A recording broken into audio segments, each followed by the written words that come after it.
It's just a lot to control. Took a toll. I feel like that took a toll on our team. And I feel like we tried our best to like not let that shake us. But you're reading stuff and people say you don't pass this, you don't do that. So it was just obviously battling through what we went through this season with injuries, and it wasn't fair to anybody for what we went through, and just being better the next time you step on the court and just addressing things you could have done better to bring, in the following year. Dana, how would you summarize this year? a roller coaster, just like for The team and yourself. I mean, both, honestly. For me personally, it was a roller coaster ride. I mean, I went from starting to playing to not getting in the game. So it's hard, right? And it's just like, you just got to be better, I guess. Come back 10 times better and even harder and ready to compete again next year. And for the team, I feel like we went through so much. I mean, injury after injury, people getting sick. That's no excuse. But it was hard. It was a rough season just all around, just with the health and everything like that. It was a lot of stuff that we couldn't even focus on basketball. Like we were having to take care of stuff outside of basketball, which is a big distraction. This league is way too good. If you're not focusing on the main thing, you're not gonna win many games in this league. This is your first time being part of the Sky not making the postseason. I'm curious, like, what the lesson you're now seeing is in that, and maybe it's too early to say what that is, but as far as the takeaway, I mean, you were part of teams again that made the postseason. You're maybe not playing as much, but you're still in it. You're still gaining experience and those lessons there. Now you're not. I'm curious what the takeaway for you is now. I mean, I feel like the takeaway is to just be better. I feel like all around. I don't know. I don't know truly. I don't. It was a lot this year. So I don't really know what the takeaway was, truly, being honest. What was the outside of basketball stuff you referenced that you or the team did? I would just say a lot of noise. I feel like now we're more prepared. I feel like overall for the WNBA, like we had more eyes, we had more attention, we had a lot of stuff going on that we weren't all used to, right? So it was new for everybody, not just us, but I was just speaking obviously for us, that it was just a lot of outside noise, where now I feel like we're used to that. We know how to handle that. We don't want to cause anything to distract us. We don't need any distractions on top of just not causing stuff in the locker room. I feel like sometimes you can read tweets and you can read stuff and that can affect people in the locker room, and just keeping that out, just making sure we stay together as a whole and we know we got each other's back, and just staying together, I feel like was a lesson for this whole league this year. Agreed. Both of you can speak to this. That's an interesting thing. I don't think it's something I've quite heard a player articulate so far this year. With all the new attention, maybe that's not the right way to put it, but no, I get what you said. How did you guys experience that? What was the sort of content of it? Like, what was the feeling like? What were you reading, seeing, hearing? I mean, I'm gonna be honest, it was tough. I mean, Izzy, I know you can attest to that too. It was really tough. I mean, we're professionals. We know that we can play this game. I mean, but when you got people that's steady bashing you, that's supposed to be our supporters, I feel like that was a little slap in the face, and that was hard to kind of deal with. But it was disgusting. It was really disgusting. But I always say God does not make mistakes, and I feel like this season really challenged my mental to another level, and I feel like I'm going to be so much better next season, just mentally prepared for everything. And I know, Izzy, you kind of feel that way too. I've never experienced this amount of hate and harassment this entire season. I get emotional about it because I know Dana went through the same, but it's hard because it should have never been like that. And to go and just want to play basketball every day, and you have people constantly. And if it's online, it's online, but like you now get tagged in it, and I'm constantly having to block people and just people making narratives up about you. It's hurtful. It is. And it's hard to just focus on basketball. And I appreciate the new eyes, but if it comes with hate and bigotry and racism and even people that look like me bashing you, you can keep it offline because it's so hurtful and you don't know how that affects people. So I think that's just something that a lot of new fans need to be mindful of, and we don't want that to carry into the locker room. And Exactly. And to piggyback on that is, I'm gonna say, especially for the people that support the Sky, if you're gonna support the Sky, support the Sky. You know what I'm saying? I feel like that was a big issue, and like, I mean, it messes with your mental. I don't care how good you are or what's going on. You're gonna see stuff, you're gonna read stuff, but this it made you a lot better, Izzy. It made us a lot stronger up here. And we'll be better next year. You learn from it, you grow from it, you just stay away from it because it's like, I'm not going to attach that to my name, but there was just so many times that was just a factor and it shouldn't have been. And it's just disappointing that was the case. What do you put that down to? Where is it coming from? Where is it originating and why? The internet is the internet. Yeah. And honestly, like she was saying, a lot of our fans were doing that. And it's hard because you just try to stay away from it, and Spoon attested to it so much. Just get off of it. And even when you're off it, it still happens. So there's times I wouldn't even look at my social media, and that's just such a crazy place to be because I get so much support from it as well. But when there's so much negativity, you have a job to do, obviously you stay off of it. And it's just like people just run and go with narratives, and it's just so detrimental to a team's success. You just have to block it out. And like we said, continue to do a job, but it's hard when it's like every single day. A lot of people say like, oh, this is the cost of reaching the same level as like the NBA, let's say, as your counterparts. But I think what doesn't get factored in is the level of harassment like women receive is very different. Yes, especially Black absolutely women. Especially Black women. Yeah, if you guys can speak to that difference. It's just never allowed. I don't care what we're doing. And we had an incident with Kathy, and she had to address like the racial tones that was coming this season. I don't care what we do. It's never okay to spew hate and bigotry and just hate towards players, no matter if it's social media or in person, because it's just detrimental, and it's hard for people's mental health, and it's just a lot to control. It took a toll. I feel like that took a toll on our team. And I feel like we tried our best to like not let that shake us, but you're reading stuff and people say you don't pass this, you don't do that. So you're thinking that regardless of if you don't want to, like regardless. And I feel like that it didn't help our team. I mean, and also that we were a young team that didn't help. But like I said, I feel like this is a lesson, and I feel like this is something that's going to grow. We're going to grow from this. We come out better regardless. Mentally, you're going to be better. You're not going to let those things get to you. But I wish I could say stop doing it and we don't want it to happen, but they will. But it's just something we learn from. And as a league, like I said, this is the first year where it was like this with everybody. Like it was a lot of hate, but we'll be better from it. That's all I'll say. Any last questions for players? Thank you. Thank you. Thank you. Thank you. Thank you.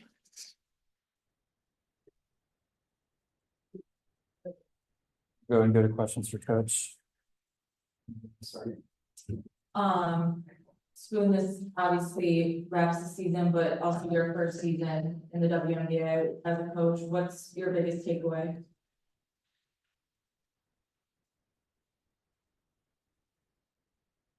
It's tough to see my players like that.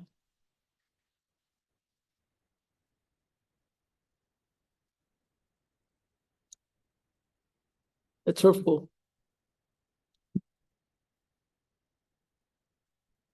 See them speak about things that they've had to go through outside of the game of basketball. How it took a toll on their mental.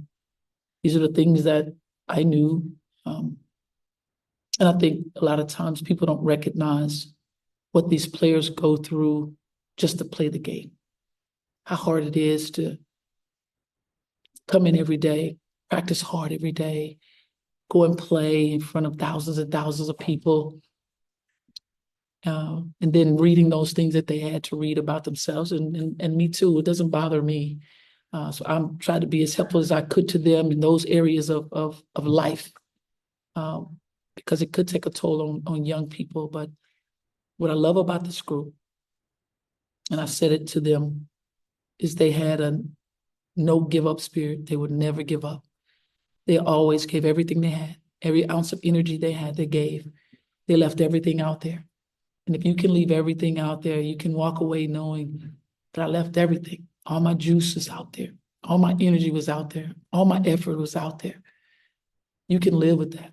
And as a coach, to watch them play as hard as they did, you know, there's no excuses. We don't make excuses because we didn't have our full team. We knew we still had to play. And it was hard. It was difficult to sustain the energy down the stretch. But what they did to represent that uniform the way that they're supposed to, representation of themselves and who they are, and then representing that uniform, I couldn't ask for anything more. When you think about those, what you guys had to overcome, the injuries, I guess, how different do you really think this team would have been?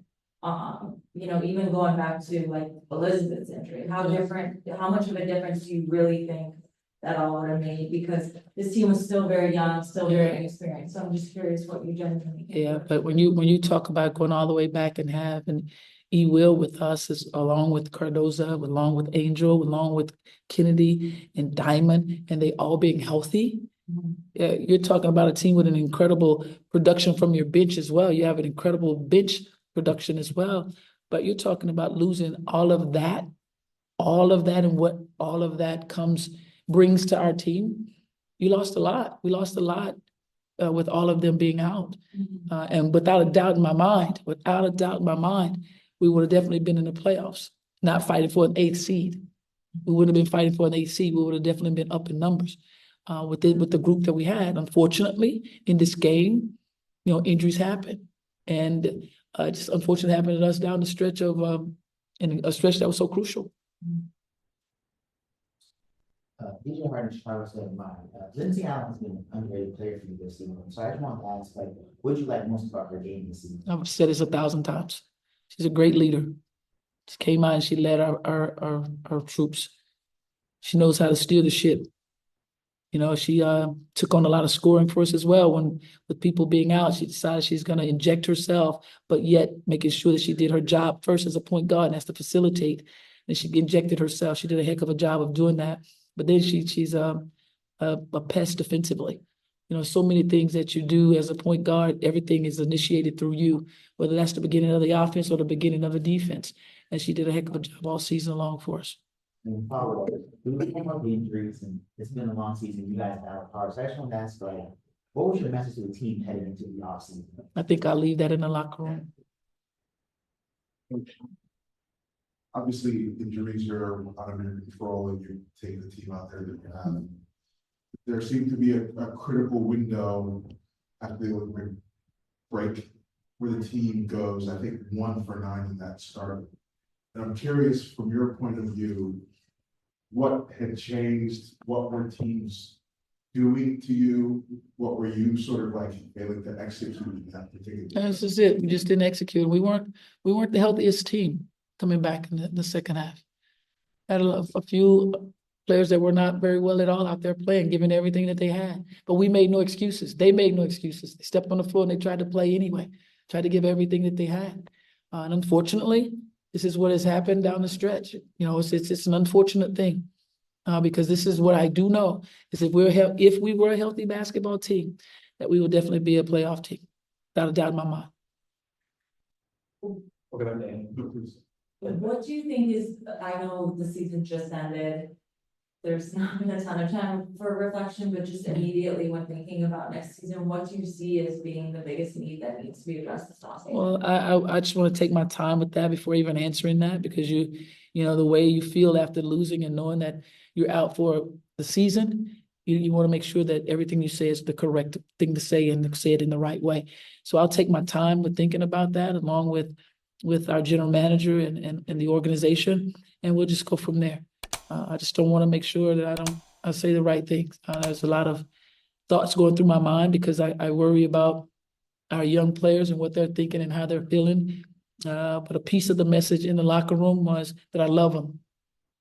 I love them. I love everything about them and what they bring on a daily basis to help me to grow and to give them an idea of where your growth truly comes from. Your growth doesn't always come from the good, doesn't always come from the wins. Your growth comes from being uncomfortable, your discomfort. You'll find a lot of growth there. And I know I have. I know I've found a lot of growth with myself as a coach. And I know that they have too. So we'll continue to grow and take the feeling that we have right now and not want to feel it again. We'll go back to the. But you said you're worried about what your young players are thinking and feeling. What are you worried that they're thinking? No, I'm always worried about them. My priority, every one of them. I'm not just an X and O person. I'm not just about that. No, it's not just what it is. There's a line that they know that cannot be crossed, but it's not about the X's and O's. There's relationships here. You know, you're always thinking about how they feel, what they think, how they feel about themselves. You have my player sitting here right before you with tears rolling down her face. Do you think I'm not worried about how she's feeling? Absolutely. You know, I'm last. I can take care of me, but I want to make sure I take care of them. That's why I prioritize that. They're my priority. So I'm gonna worry about how they feel, what they think, how they think of themselves, what I think of them, and how I think of them. Yes, I'm gonna make sure they know. And the first thing I said to them, I love you. That's the bottom line, is I love them. We'll figure it all out. No doubt in my mind. Come back bigger, stronger. Last few, we'll go to Carly Bell on Zoom. Hey, Coach.